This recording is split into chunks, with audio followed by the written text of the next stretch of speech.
နောက်တစ်နေ့မနက်မှာကျက်ဟာတီနေရာညွှန်းကိန်းတွေရှိရာကိုကားမောင်းသွားခဲ့ပါတယ်ရဲတွေကတကယ်ပဲအဲ့ဒီနေရာမှာရှိနေကြပေမဲ့လမ်းကိုတော့ပိတ်မထားခဲ့ပါဘူးလူအုပ်ကြီးကလည်းနေရာအနှံ့မှာပြည့်နှက်နေုံပါပဲကျက်ကရဲတွေကိုဒေါသတကြီးနဲ့တွားရောက်ပြောဆိုပေမဲ့ရဲတွေကတော့သူ့ကိုလူထုထိတ်လန့်အောင်လုပ်မှုနဲ့ဖမ်းဖို့ပဲစူးစမ်းကြပါတယ်အခြေအနေကိုရိပ်မိသွားတဲ့ကျက်ဟာလှည့်ပြီးတော့ပဲအသေးအတန်ပြေးပါတော့တယ်ရဲတွေကသူ့နောက်ကိုလိုက်လံဖမ်းဆီးပေမဲ့ကျက်မှာတော့အချိန်မရှိပါဘူးဒီနေရာကအတိအကျမှန်နေပေမဲ့အပေါ်ယံမှာအရာအလုံးကအေးဆေးနေတာကြောင့်တိုက်ခိုက်မဲ့သူတွေဟာမြေအောက်မှာရှိနေရမယ်လို့သူတွေးလိုက်ပါတယ်သူကမြေအောက်ရထားပူတာတဲ့ကိုအပြေးလွှားဝင်သွားခဲ့ပေမဲ့ထူးဆန်းတာဘာမှရှာမတွေ့ခဲ့ပါဘူးအဲ့ဒီနောက်မှာရင်ဘတ်မှာတစ်ခုခုကိုပိုက်ထားပြီးပြပြတလဲဖြစ်နေတဲ့လူတစ်ယောက်ကိုသူမြင်လိုက်ရပါတယ်ကျက်ဘာမှမလုပ်ရသေးခင်မှာပဲအဲ့ဒီလူဟာလူကြားတဲ့ကိုပြေးဝင်သွားပါတယ်ကျက်ကသူ့နောက်ကိုလိုက်တာကြောင့်ခရီးသည်တွေဒေါသထွက်ကုန်ပြီးယထာလုံခြုံရေးတွေရဲ့အာယုံဆိုင်မှုကိုခံလိုက်ရပါတယ်အဲ့ဒီလူဟာယထာဘော်ကိုခုန်တက်သွားပေမဲ့ယထာနောက်တွဲမှာတော့တင်းနဲ့ချိန်ပြီးအဖမ်းခံလိုက်ရပါတယ်သူလက်မြောက်လိုက်တဲ့အချိန်မှာတော့စီဒီချက်တွေအပုံလိုက်ပြုတ်ကျလာပါတယ်တကယ်တော့သူဟာတာမန်ခိုးရပါပစ္စည်းရောင်းနေသူပဲဖြစ်နေပါတယ်ဒါဟာအချက်ပေးမရင်းမှုတစ်ခုပါပဲယထာကပြန်ပြီးထွက်ခွာသွားပေမဲ့10 မီတာတောင်မရောက်ခင်မှာပဲယထာတန်လန်းတွေကနေ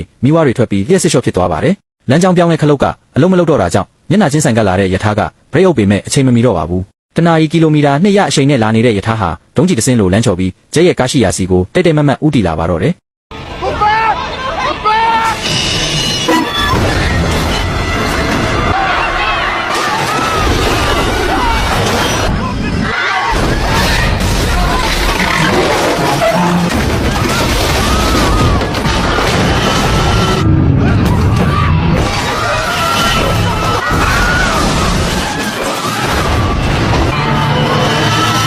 ယထာကဘူဒါယုံလေကားတွေကိုတိုက်မိပြီးမှရက်တန့်သွားခဲ့ပါတယ်။ဂျက်ကတော့ယထာနောက်တွဲစီကိုအမြန်ပြေးလိုက်လို့တီတီလေးအသက်ရှင်ကျန်ရစ်ခဲ့ပါတယ်။ဒီမှာတော့တဆမှုကသူဟာဟော့ကိန်းတွေကိုဘလို့မှတားဆီးလို့မရဘူးဆိုတာကိုသက်သေပြလိုက်တာပါပဲ။ညနေခင်းသတင်းတွေအရတေဆုံးသူ190အတိအကျရှိခဲ့ပါတယ်။ဒါပေမဲ့မျောလင့်ချက်တွေအကုန်ပျောက်ဆုံးမသွားပါဘူး။ကယ်လီနဲ့သူမရဲ့သမီးဟာအဲ့ဒီနားမှာပဲဂျက်စီကိုရောက်လာကြပါတယ်။သူတို့တွေဂျက်ကိုနောက်ဆုံးမှာယုံကြည်သွားကြပြီဖြစ်လို့ကယ်လီကသူမရဲ့အမေဟောင်းအိမ်မှာလမ်းဆက်သွားရှာဖို့အကြံပေးပါတယ်။ကယ်လီကလည်းသူမကိုသူမကူညီချင်တာပါ။ဘာလို့လဲဆိုတော့သူမရဲ့မိကကယ်လီဟာအောက်တိုဘာ19ရက်နေ့မှာတေဆုံးနိုင်မယ်လို့ဟော့ကိန်းထုတ်ခဲ့လို့ပါပဲအဲ့ဒီရက်ဆွဲကစာရက်ပေါ်ကနောက်ဆုံးရက်ဆွဲလည်းဖြစ်နေပါတယ်သူတို့အေမီရဲ့အိမ်ဟောင်းကိုရောက်တဲ့အခါကလေးတွေကိုကားထဲမှာထားခဲ့ပြီးအိမ်ထဲကိုဝင်ရှာကြပါတယ်ကယ်လီကနောက်ဆုံးရက်ဆွဲရဲ့အဆုံးသတ်မှာကနန်းမဟုတ်ပဲအခရာအီးနှလုံးရေးထားတာကိုတတိထားမိသွားပါတယ်ဂျက်ကဒါဟာတစုံတယောက်ရဲ့အမီတိုကောက်လို့ထင်ခဲ့ပေမဲ့အိမ်ထဲမှာဟောင်းနှွမ်းနေတဲ့တမချန်းစာနဲ့ထူးဆန်းတဲ့ပန်းချီကားတစ်ချက်ကိုတွေ့လိုက်ရပါတယ်ပန်းချီကားထဲမှာလူတွေတူးထောင်နေကြပြီးအပေါ်မှာနက်ဖျားတစ်ပါးထူးဆန်းတဲ့ချင်းတရုပ်ပုံတွေနဲ့အလဲမှာတတူလုံးကြီးတစ်လုံးပါရှိပါတယ်သူတို့အေမီရဲ့အိတ်ခမ်းထဲကိုဝင်ကြည့်တဲ့အခါကုတင်အောက်မှာကားရခဲ့တဲ့ကြောက်တုံးလိုမျိုးအနက်ရောင်ကြောက်တုံးလေးတွေအများကြီးတွေ့လိုက်ရပါတယ်။ဂျက်ကကုတင်ပေါင်မှာထွင်းထားတဲ့စာလုံးတွေကိုတွေ့လိုက်ရပြီး